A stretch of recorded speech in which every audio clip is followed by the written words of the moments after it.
and I'll give you a 2-minute. Okay. Okay? Hi, thanks for having me here today. Good morning. Good morning. Okay, so look around the room. Actually, every single one of you is going to be impacted by one of these conditions up here. It might be a parent, it might be a sibling, it might be a child, it might be a friend, it might be yourself. The good news is medical cannabis can be used to control either the condition itself or the side effects for the treatment of some of these conditions. Now, I can see some of you all might be thinking, you know, it's just another hippie pothead, trying to justify me smoking dope, right? So just a little bit about myself. Okay, I'm a Chinese guy. I grew up on a U.S. military base in Japan. My dad was a lieutenant in the Taiwanese army, so a little bit conservative.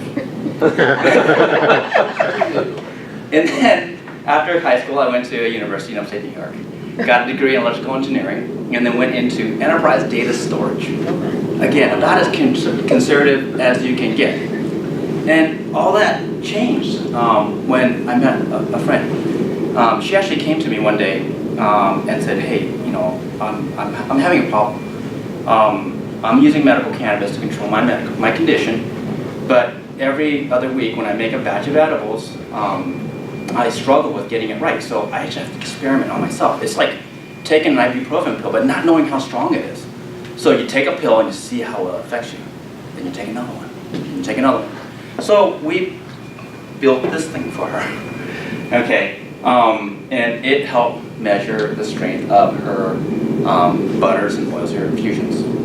Now, for those of you who don't know how cannabis edibles works, the way you make an edible is you take some flour, take some butter, and you steep them. It's kind of like making tea.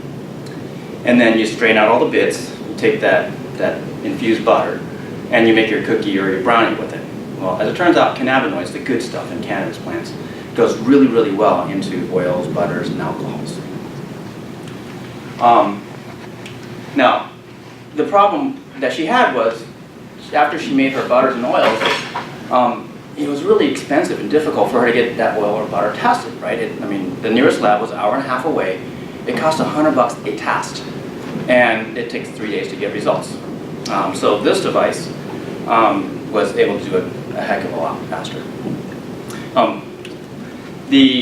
So what we did after we built this device, or while we were building this device, is we learned a lot about medical cannabis and how it was used. So we learned about the endocannabinoid system in our own bodies. We learned about the various types of cannabis plant. For example, there are 1,000 different types of cannabis plant out there, and some of them don't get you high. You can smoke 10 pounds of it, it'll never get you high. So we took this device, hit the streets, and said, hey guys, can this thing help you? And well, the first thing that we noticed was the folks that we spoke with were not stoners or potheads or hippies. They were a lot like you and I. They were professionals, executives, lawyers, accountants, nurses. And so that really changed our mind a lot. And so back to our question, will this help? And the answer was, heck yeah. So, of course, we went on to polish that thing up, and we reduced it a little bit, so now it looks like this. Okay. So this is a handheld application-specific spectrometer. And it works by putting a couple of drops of oil, of your infused oil, into the device, and in about 45 seconds, it tells you how strong that oil is. So you can dial in your recipe to get exactly the dose that you need. We launched this device about 7 months ago, and since then we've sold about 600 of them at $300 a piece. Not bad. Thank you. And the feedback has been ridiculously positive. So our trouble right now is scaling. We're ramping up our Taiwanese factory as fast as we can. So where we are today, we're at medical patients, and we plan to grow into the future into much larger markets. Our roadmap is this device first. Later on, we'll be building a device that measures flour, one that measures pesticides, and then later on a device that measures pathogens, whether it be plant pathogens, animal pathogens, or maybe even human pathogens. So our company goal is to take a machine like this $100,000 high-performance liquid chromatography machine and reduce it down to something like this so that we can all use it at home. We can have these tools to measure the foods that we eat and take control over our lives. So I'm going to leave you all with a challenge. Okay? Take a moment, put aside, some maybe preconceived notions on cannabis, and read, and simply look. You never know what this might do. Who knows? Someday it may very well just save your life. So my name is Peyton Chang. I'm one of the founders of Engineer Medical Technologies, and thank you for listening to me this morning.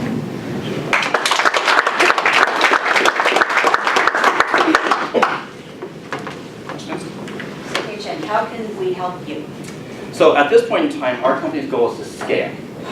We are scaling up our Taiwanese manufacturing facility as fast as we can to keep up with demand. So we are looking for funding to help scale manufacturing, basically. Okay.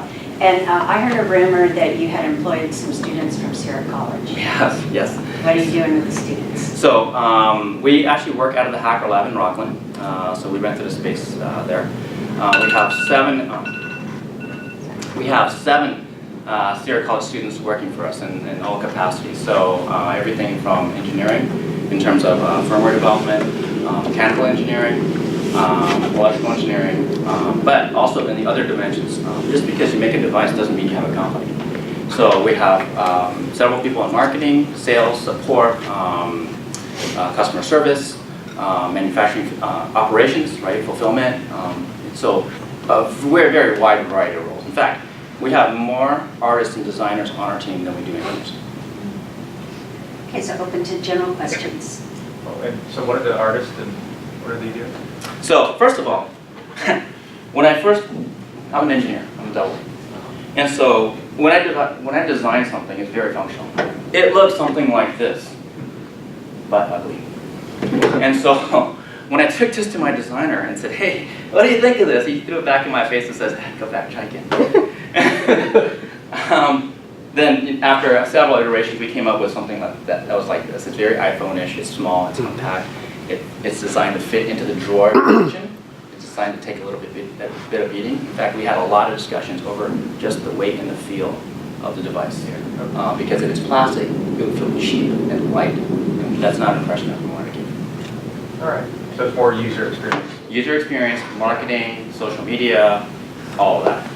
And then just to comment on your presentation, spot on.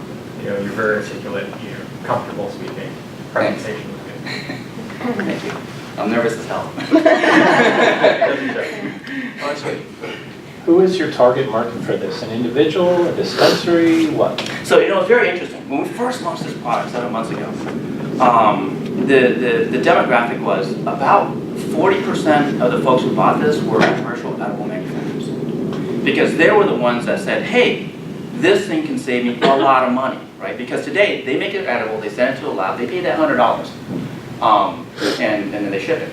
Well, this thing saved them $100 a batch. I had one guy come up and said, this thing paid for itself by lunchtime. But since then, because those guys are sort of the, in my graph there, they're sort of the, I guess you could say the innovators, right? They're like, okay, I need to try anything because it solves a problem I have right now. Nowadays, it's morphed into about 90% end customers. So we've had a lot of cancer patients, a lot of former military guys using cannabis now to treat their PTSD. So that demographic has definitely shifted over time.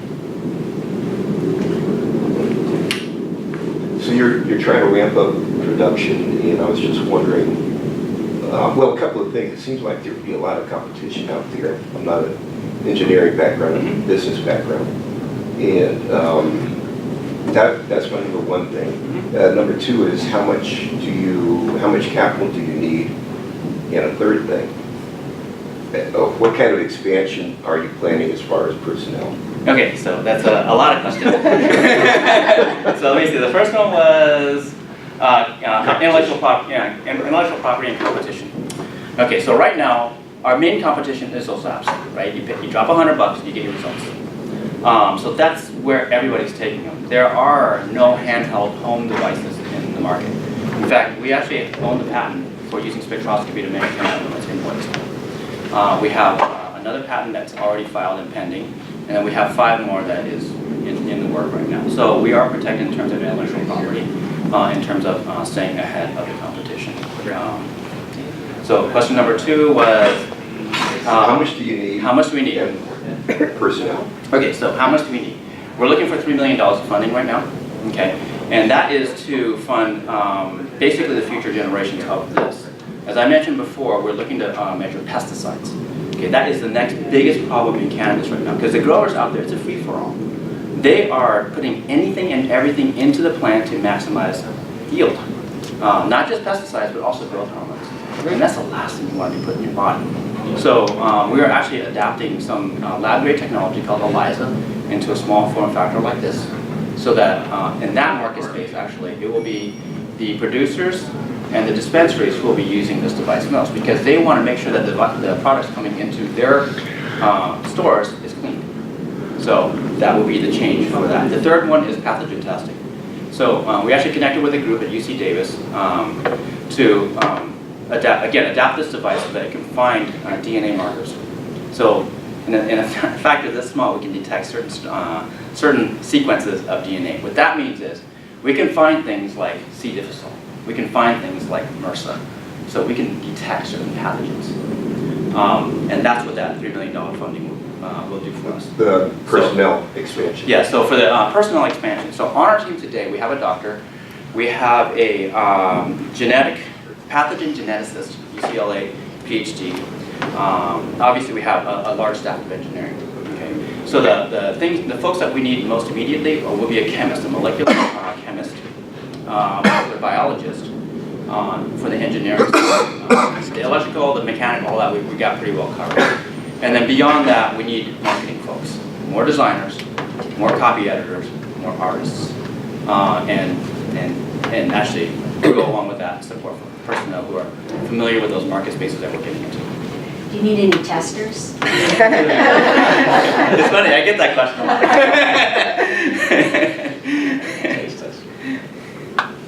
2 things. Yes. One, I know I'm a molecular biologist. I can connect you with your That'd stuff. be awesome.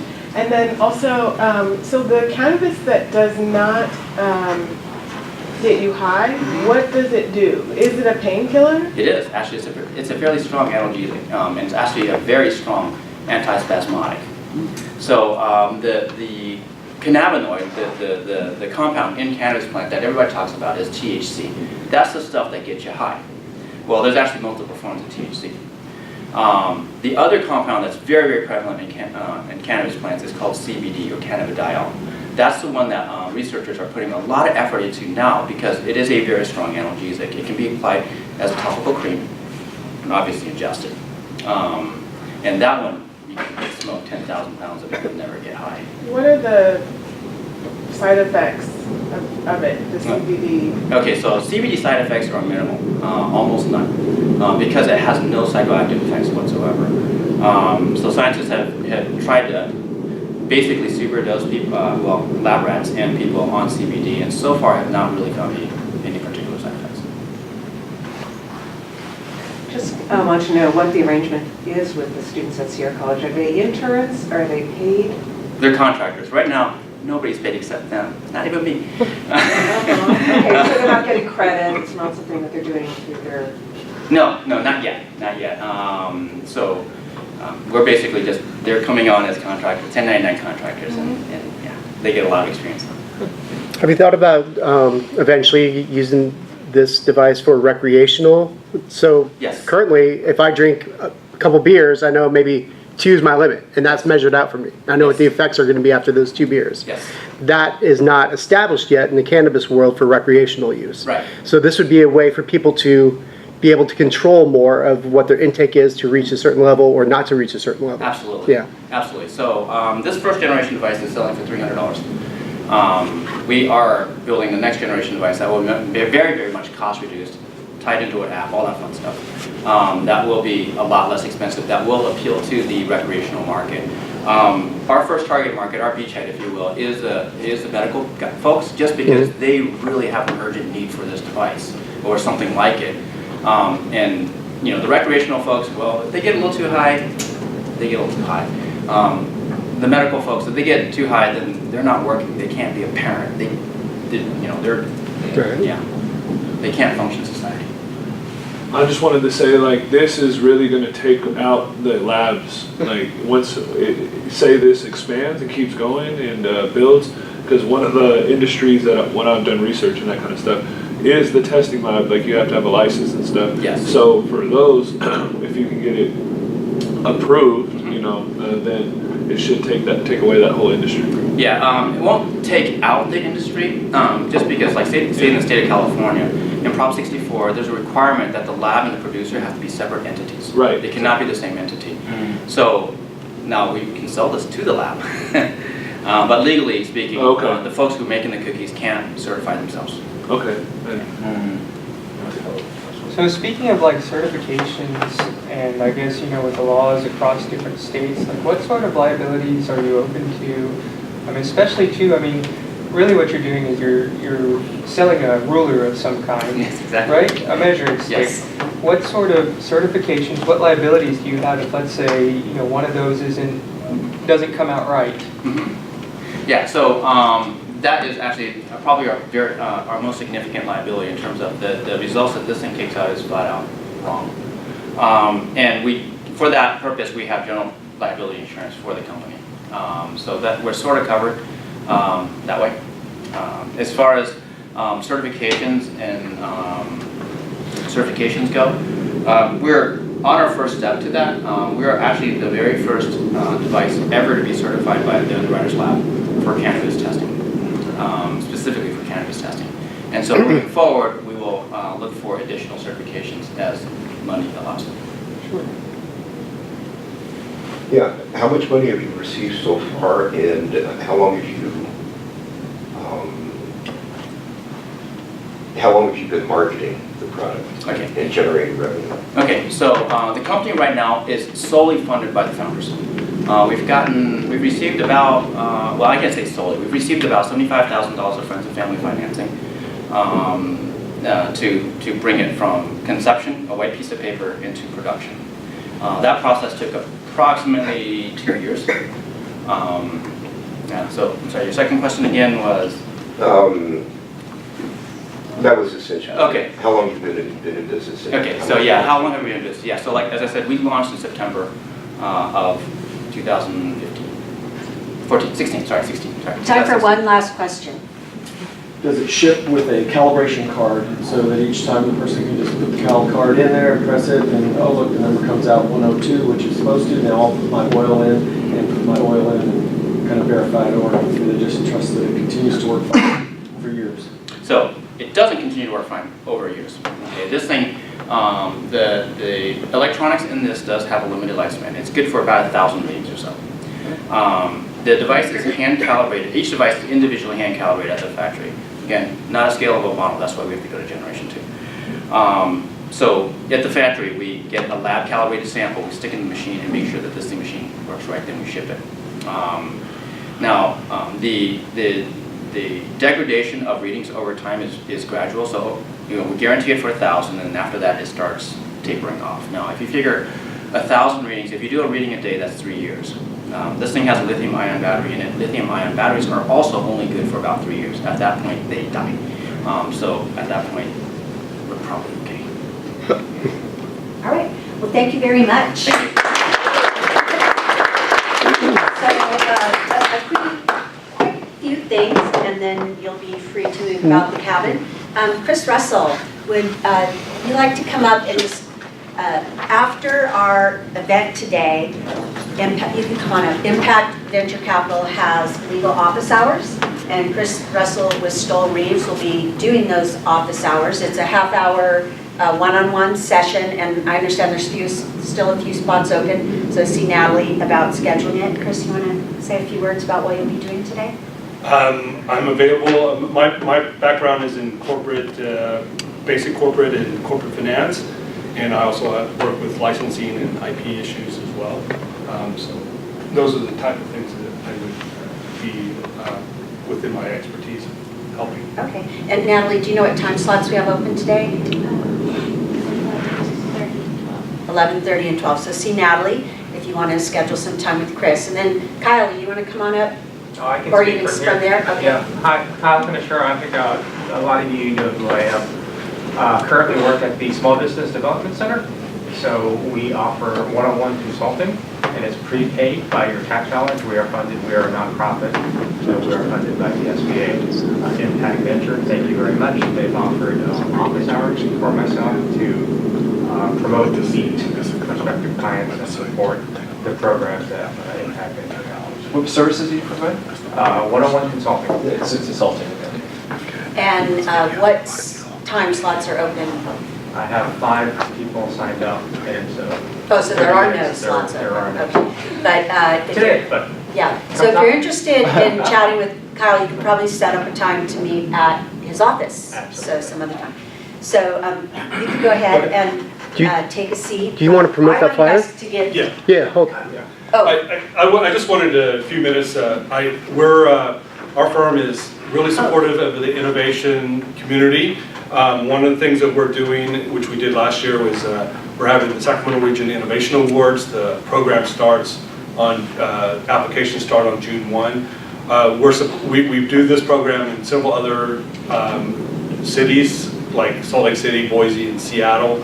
And so we're bringing it to Sacramento. We did it last year. They're all in various different categories: advanced manufacturing, food and ag, hardware, electronics, and medical health, software, and sustainability. Our winners from last year are all listed here. They were all really high quality. We had over 85 people apply last year, and we picked these winners, which were all really high quality. And if you want to submit an application, feel free to do so. If you know someone, I encourage you to also submit it. so you can nominate another person or company, or you can nominate yourself. Right. Or both. And if you want some information about it, it's at sacinnovationawards.com, or I have a flyer. Thank you, Chris. So normally we only have 2 presentations. Today we had 3, and we really kept it to an hour. So I want a round of applause for that. Next week we'll be here, and our topic, we'll have 2 companies presenting who are in STEM education. And then on May 31st, we're going to be at Hacker Lab in Rockland.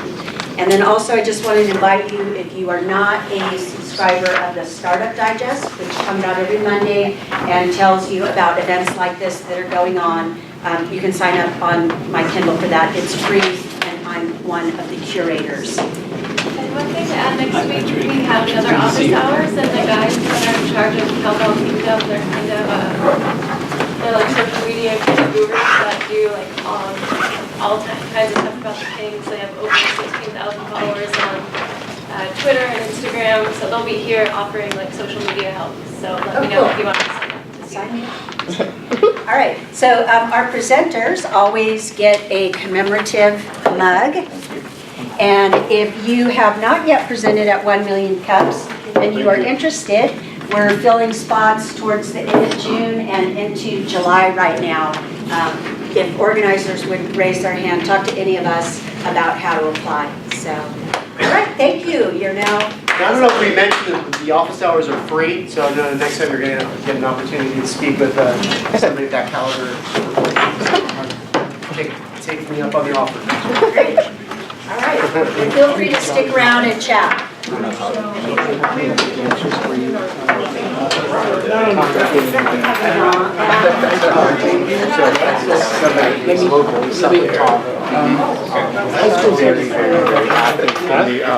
signs have we turned on?